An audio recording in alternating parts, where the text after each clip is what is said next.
Sudah selayaknya Taman Safari itu diboikot oleh masyarakat, tidak didatangi lagi, tidak memberi makan para pemiliknya, usahanya ditutup ketika kita tahu ada perbudakan di Taman Safari yang dilakukan oleh para pemiliknya. Warahmatullahi wabarakatuh. Kembali lagi bersama saya Cak Mam Vlog. Nah, ketemu semuanya, bagaimana kabarnya? Semoga selalu diberikan kesehatan, lancar rezeki, mudah segala urusannya, gitu.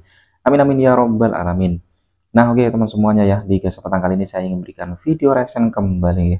Nah, ini terkait yang lagi ramai atau lagi viral saat ini teman-teman, yaitu kasus Taman Safari yang lagi viral. Nah, ini banyak sekali diperbincangkan ya di media sosial, pastinya para netizen kali ini yang akan memberikan salah satu penjelasan atau obrolan ya terkait sisi gelap sirkus Taman Safari terungkap. Tolong jangan dibikin sepi safarinya. Dengerin sampai habis. Oke. Untuk teman semuanya jangan lupa ya dengerin sampai habis supaya tidak terjadi salah paham. Oke, langsung saja kita simak ke video selengkapnya, monggo. Sirkus Taman Safari, semoga masalahnya cepat selesai, permasalahannya segera diusut dan bisa mendapatkan keadilan seadil-adilnya. Jadi nih ya, mantan para pemain sirkusnya Taman Safari akhirnya meluap juga, akhirnya mengungkapkan apa yang sebenarnya terjadi pada masa mereka masih bekerja di Taman Safari itu. Sampai katanya mereka itu ada yang disetrum, abis itu dipaksa tetap kerja walaupun mereka lagi hamil. Pokoknya menurut kesaksian mereka itu benar-benar diperlakukan secara tidak manusiawi. Dan sebenarnya ya, karena ada berita ini, terus langsung banyak banget masyarakat yang nggak mau lagi ke Taman Safari gitu, karena kasihan dan apalah segala macam gitu.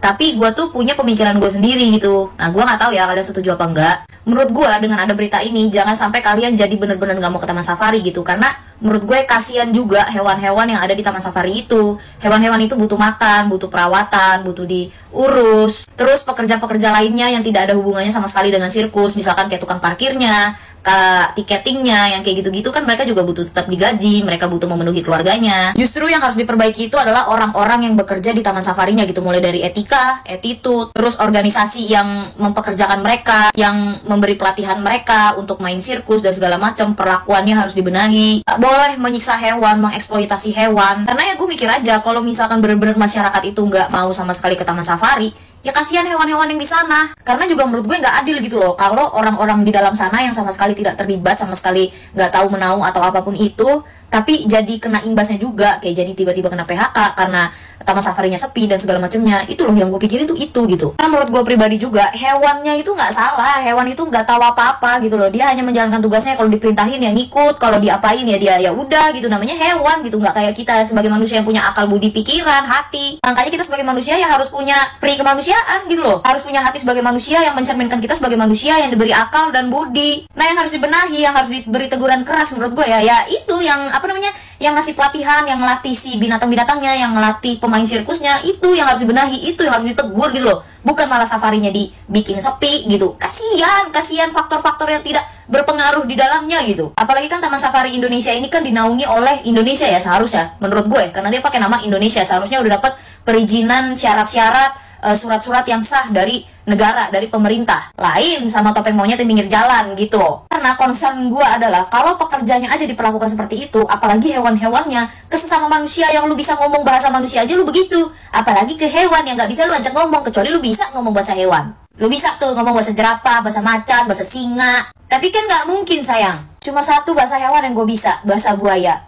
Aku cinta kamu apa adanya, jangan tinggalin aku ya sayang. Aku nggak bisa hidup tanpa kamu. Itu aja yang gue bisa, say. Sisanya nggak bisa gue. Oh, bisa satu lagi, bahasa guguk. Pakai uang kamu dulu ya, nanti aku ganti. Gitu. Jadi menurut gue selama Taman Safari itu masih beroperasi, masih dibuka, ya harapan gue sih jangan dibikin sepi. Karena berarti kalau tempatnya masih buka, hewan-hewan itu masih di dalam sana, dan pekerja-pekerja yang lain juga masih membutuhkan nafkah di dalam sana. Kecuali kalau emang Taman Safarinya menutup permanen dan binatang-binatang, hewan-hewan itu sudah tidak ada di dalam sana. Jujur gue dengar berita ini juga miris banget sih. Cuman satu sisi juga gue mikirin hewan-hewannya, tapi gue juga mikirin korbannya.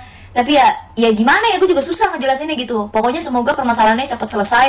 Semoga segera mendapatkan keadilan seadil-adilnya, dan yang memang harus dihukum, harus diberi teguran keras. Semoga bisa dihukum sesuai dengan ketentuannya, dan ya semoga bisa jauh lebih baik semuanya. Gue habis nonton wawancara korban eksploitasi dan penyiksaan karyawan sirkus di Taman Safari Indonesia dan gila, ini jahat dan sadis banget. Disclaimer dulu, video ini gue buat bukan untuk menghakimi, tapi untuk membuka ruang kesadaran, dorongan investigasi, dan keadilan. Yang bikin ngeri bukan cuma ceritanya, tapi saat gue sadar bahwa banyak orang yang terjebak dalam situasi yang sama karena mereka nggak punya pilihan. Sistem kapitalis ini nyiptain ruang di mana manusia bisa diperlakukan kayak properti. Anak-anak dari kecil dipisahin dari identitasnya, nggak tahu asal-usulnya, nggak sekolah, dilatih setiap hari cuman untuk jadi komoditas hiburan tanpa digaji. Kalau nggak nurut, dipukul, disetrum, dipasung, dirotan, disuruh tidur di kandang singa, bahkan dikasih makan kotoran hewan. Kita biasa menyebut sirkus sebagai atraksi, padahal dibaliknya, kalau ini benar, ini adalah pelanggaran HAM berat. Lo tahu istilah modern slavery? ILO nyebut ada 50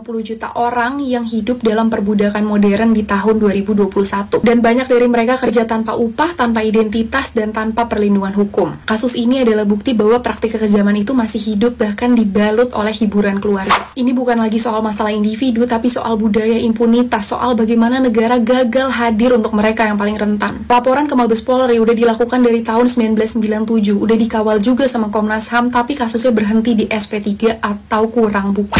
Ini juga tamparan bagi kita sebagai masyarakat. Kita seringkali mudah terpesona sama sebuah penampilan, tapi kita lupa untuk memastikan siapa yang dikorbankan untuk penampilan yang megah itu, untuk gelak tawa kita itu. Kalau berita itu benar dan kita cuma diam, mungkin yang paling bengis bukan si pelaku, tapi kita yang menormalisasi penderitaan sebagai bagian dari hiburan. Ini maaf banget gue harus bahas guys. Gue sempat debat di Instagram, di IG sama orang-orang yang menolak untuk boikot Taman Safari. Gue nggak tahu apakah mereka itu beneran ngomong kayak gitu karena mereka pikir sendiri atau karena mereka itu adalah buzzer. Ingat ya, buzzer. Di dalam semua bisnis, dalam aspek apapun, kalau mereka lagi diserang, pasti mereka akan serang balik kita pakai buzzer. Di sini konteksnya Taman Safari itu ada karena OCI, karena mereka mempekerjakan orang-orang di sirkus. Oke. Jadi gak ada salahnya kalau kita boykot. Gue bukannya memberikan bad influence ya, bukan, tapi yang mereka lakuin tuh kejam banget guys ke orang-orang sirkus ini. Satu, mereka nggak digaji ya, inget ya, mereka tuh nggak digaji. Lalu mereka juga nggak tahu identitas mereka tuh asal usulnya dari mana. Bahkan mereka nggak tahu umur pastinya mereka tuh berapa tahun. Mereka nggak tahu dari suku apa. Mereka nggak tahu orang tua mereka itu masih hidup atau enggak. Jangankan tahu orang tuanya siapa ya, mereka tuh nggak tahu, bahkan bener-bener nggak tahu sama sekali. Mereka tuh nggak punya bayangan sama sekali tentang masa hidupnya sebelum masuk sirkus. Lo hamil dan ngelahirin di situ, anak lo juga di grooming ya, quote in quote, di grooming untuk join jadi pemain sirkus. Jadi tolong banget buat orang yang bilang kasihan kalau di boykot kita nggak ke Taman Safari, di dalamnya banyak karyawan yang harus kerja. Hey, apa bedanya dengan kalian memboykot McD, Starbucks, KFC dan lain-lain? Gini deh, simpelnya kita bantu warga tetangga kita dulu, kita bantu tetangga kita dulu, kita bantu orang yang deket sama kita dulu. Ngerti gak? Ini bukannya bahas Palestina or Israel ya, bukan, tapi ini lebih genting guys. Ini di negara kita sendiri berpuluh-puluh tahun dizolimin, dan hasil dari kezoliman mereka apa? Mereka bisa punya 3 cabang Taman Safari di Indonesia guys, yang mana gak sepi dan gak murah juga. Jadi sekali lagi gue minta tolong banget untuk semua orang yang hatinya tuh tergerak, tersentuh atau apapun itu, kawal kasus ini, bantu up terus, jangan sampai tenggelam lagi seperti 20 tahun yang lalu. Oke? Kasus ini bukannya baru ini aja dilaporin, tapi menurut berita, menurut arsip itu ada laporan-laporan tentang hal ini, tentang si sirkus ini. Oke, gue nggak tahu gue aman apa enggak ngomong kayak gini. Gue bahkan lagi liburan sama anak-anak gue lagi liburan, jadi gue minta tolong banget guys. Ini benar-benar butuh banget power dari netizen Indonesia. Mau jadi apa guys negara kita ini? Semuanya bermasalah, yang dokter, yang skincare, yang obat, yang vitamin, suplemen, yang gigi, semuanya zolim. Oknum ini zolim banget. Tapi ini yang paling parah guys, tolong banget ya guys, oke? Gue akan terus speak up di sosmed gue karena gue nangis banget. Karena gue nangis banget dengan cerita gini ya. Tolong banget jadinya, tolong. Gue minta tolong banget, gue mohon banget. Udah segitu aja, nanti gue update lagi tentang kasus ini, oke? Thank you. Fix Indonesia bisa dikecam oleh seluruh negara. Martabat Indonesia juga dipertaruhkan, begitu pula dengan hukum Indonesia. Ini adalah pelanggaran HAM yang amat sangat berat. Jika Indonesia tidak mengatasi kasus ini dengan baik sampai selesai dan seadil-adilnya, maka dijamin Indonesia pasti akan dikecam oleh seluruh negara. Karena pelanggaran HAM adalah pelanggaran atau tindak pidana yang sangat dibenci oleh masyarakat internasional. Apalagi kalau Indonesia nggak berhasil untuk menyelesaikan case ini, maka martabat Indonesia ataupun harga diri Indonesia pasti akan jatuh di mata masyarakat internasional. Pasti mereka berpikir, kok bisa sih negara nggak becus menangani kasus yang ada di dalam negerinya, apalagi tentang pelanggaran HAM. Jangan sampai kasus ini diselesaikan di hukum internasional. Mau taruh di mana coba martabat Indonesia? Jadi kalau tidak mau dicap tidak becus, harus diselesaikan di negeri ini dengan hukum Indonesia yang berlaku seadil-adilnya. Ngedenger semua berita dan podcast tentang Oriental Circus ini benar-benar di luar akal banget. Kok bisa sih sekejam itu? Saya pikir itu cuma ada di film-film, ternyata itu ada di dunia nyata. Meskipun masih dalam proses hukum, masih dalam awal banget nih tahapnya, tapi beneran ini parah. Dosen gue pernah bilang, ada dua opsi ketika terjadi pelanggaran berat di dalam negeri. Pertama, mungkin pemerintah akan mengubur kasus itu agar dunia atau masyarakat internasional itu nggak tahu tentang kasus ini, jadi menjaga citra dan nama baik Indonesia. Yang kedua, pemerintah akan menindaklanjuti kasus pelanggaran HAM berat ini sampai tuntas, tapi konsekuensinya adalah Indonesia akan dikecam. Jadi mungkin dua hal ini sangat merugikan Indonesia. Maka itu, kalau kalian lihat ya, kalau ada pelanggaran HAM yang berat, mungkin banyak pelanggaran HAM yang berat ini tidak ditindaklanjuti atau diselesaikan. Nah, kalian yang tahu gak contoh tindak pidana pelanggaran HAM berat yang tidak ditindaklanjuti oleh Indonesia? Coba komen ya. Semoga Indonesia menyelesaikan kasus ini dengan seadil-adilnya. Karena benar ini parah banget, sampai merenggut hidup orang, merenggut masa-masa mereka, waktu-waktu mereka tidak bisa diulang kembali. Sampai kena loh ke mental mereka gitu loh. Ini mau diganti pakai berapa triliun pun nggak akan pernah terobati. Dari case ini kerugian imaterial sangat-sangat besar. Penyiksaan dan pelecehan terhadap anggota sirkus Taman Safari Indonesia, boy. Ini berita lagi viral kali, ini lagi hangat kali. Sekejam itu perlakuan manusia terhadap manusia lain, boy. Sampai disetrum, disiksa, dan dilakukan pelecehan lagi. Ayo sama-sama kita up kasus ini supaya cepat diusut, cepat selesai, dan cepat diproses tuh orang-orang yang nggak ada ininya tadi, ya kan. Jangan lupa juga disetrum, biar tahu orang tuh kayak mana sakitnya disiksa, ya kan. Jadi untuk bapak-bapak pimpinan, bapak-bapak pemerintah, tolong diusut kasus Taman Safari Indonesia supaya nggak ada lagi kejadian-kejadian yang kayak gitu. Dilakukan penyiksaan terhadap manusia, pelecehan lagian. Ini orang bukan manusia, boy. Bukan manusia lagi kau. Siapa sih kau? Siapa? 3 orang pemilik Taman Safari Indonesia diduga melakukan pelanggaran HAM terhadap karyawannya. Oke, gua persingkat aja ya ceritanya. Jadi ada 2 orang mantan karyawan Taman Safari, namanya Bu Pipi dan Bu Butet. Mereka berdua menceritakan penyiksaan dan kekerasan yang mereka alami selama bekerja. Dan mirisnya mereka berdua tidak digaji, guys. Bahkan sampai diseret, disetrum, dipukulin, dipasung, dan yang lebih gilanya lagi, mereka tidak tahu mereka berasal dari mana dan gak tahu orang tua mereka siapa, karena diduga mereka sudah diambil atau diadopsi dari mereka bayi untuk dididik menjadi pemeran sirkus. Wow, udah kayak di film-film aja ya. Kalian kalau pengen tahu cerita detailnya bisa nonton di podcast guys. Sumpah miris banget dengernya. Dan menurut mereka bukan cuma mereka berdua saja, hampir seluruh pemeran sirkus juga seperti itu. Kayaknya netizen Indonesia harus bergerak deh, karena lawannya konglomerat guys. Orang tidur, saya tetap disuruh latihan, gak boleh tidur. Jam 1 malam saya kabur nekat, itu kan di Taman Safari itu ada rumah itu. Itu saya kabur. Walaupun tuh jalan tuh terjam banget. Taman Safari yang mana, Bu? Taman Safari Cisarua, Bu. Cisarua. Saya kabur dari rumah Pak Frans itu, terjam. Malam-malam jam 1 saya nekat, padahal itu hutan. Tapi saya nekat, saya nggak takut itu ada setan apa, saya nggak takut. Saya takutnya justru ketangkep sama dia lagi tuh.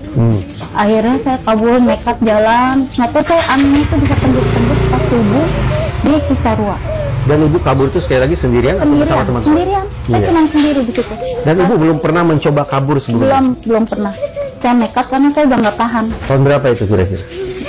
Saya nggak ngerti, nggak ingat. Bahkan sampai seperti Sudah selayaknya Taman Safari itu diboikot oleh masyarakat, tidak didatangi lagi, tidak memberi makan para pemiliknya, usahanya ditutup. Ketika kita tahu ada perbudakan di Taman Safari yang dilakukan oleh para pemiliknya. Ini bukan masalah dia itu miskin, dia itu kekurangan makan, bukan pemiliknya itu. Orang-orang yang serakah, orang-orang yang tidak tahu bersyukur. Sudah waktunya dalam masa tuanya ini, para pemilik Taman Safari yang bernama Hadi Manansang, Jansen Manansang, Fran Manansang, dan Tony Sumampo ini diusut secara tuntas di muka peradilan. Video ini adalah respon dari kerja-kerja advokasi kawan-kawan pengacara seperti Cak Soleh yang kemarin lalu berjuang ke Komnas HAM, ke DPR RI, dan lain-lain, Kementerian Perempuan dan Anak.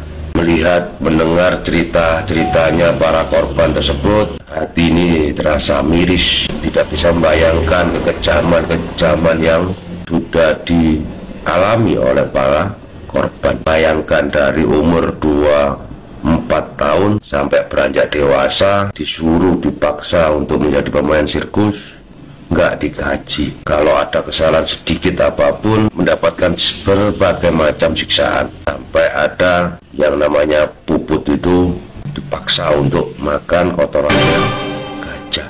Yang namanya Vivi disuruh tidur di kandang macan, kandang harimau. Yang Puput juga dipisahkan dengan anak bayinya sampai berumur kurang lebih sekitar 20 tahun. Maka ketegasan pemerintah, aparat penegak hukum, para aktivis, dan kawan-kawan yang lain yang peduli dengan hal ini, para masyarakat, kalau tahu seperti ini, seharusnya peranan-peranan kita mainkan menurut kemampuan kita. Kalau orang masyarakat biasa ya nggak usah datang lagi ke Taman Safari. Kalau sama manusia saja tega seperti itu, apalagi sama hewan-hewannya yang nggak bisa ngomong, yang nggak bisa berteriak, yang nggak bisa melakukan ke podcast, nggak bisa lapor dan lain-lain.